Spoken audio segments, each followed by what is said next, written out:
Hi, welcome. This is the National Civil War Museum in Harrisburg, Pennsylvania. My name is Wayne Motz, and I'm the Chief Executive Officer here. Obviously, the Civil War wasn't fought in a vacuum. So the beginning presentation of our exhibit galleries relate to the main root cause of the American Civil War, which is American slavery. When Abraham Lincoln was elected president in November of 1860, he made it very clear that he did not believe in the expansion of slavery. And on December 20th, 1860, South Carolina was the first state to secede from the Union. On April 12th, 1861, the first shots of the American Civil War were fired at Charleston Harbor by artillery, much like the mortar here behind my shoulder.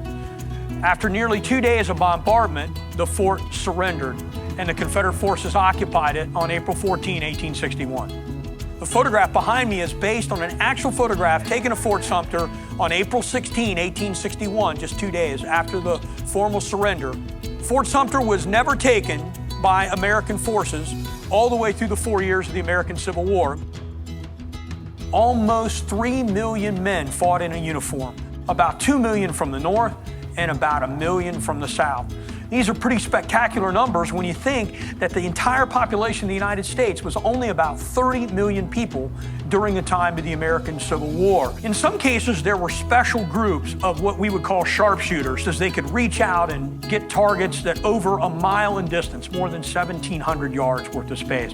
Close to the National Civil War Museum was the largest Union training camp during the war. This was called Camp Curtin, named for the governor of Pennsylvania, consisted of about 80 acres.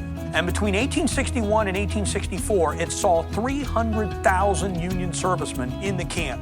During the American Civil War, about 180,000 African American soldiers fought with the Union armies. Just under 10,000 African American sailors served in the United States Navy. And about 10,000 of these African Americans gave their lives for the cause that they believed in, of course, which was the cause to free slavery.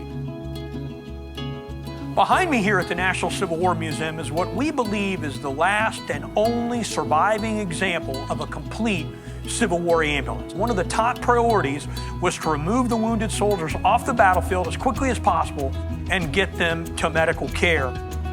No Civil War exhibit or museum would be complete without a discussion about Abraham Lincoln, our 16th President of the United States. When Robert E. Lee surrendered to U.S. Grant on April 9, 1865 at Appomattox, effectively ending the American Civil War, the next week, Abraham Lincoln goes to Ford's Theater in Washington, D.C. And on the evening of April 14, 1865, he is shot and mortally wounded by an actor named John Wilkes Booth. The president is carried to a house across the street, the Peterson House, where he dies the next day on April 15, 1865.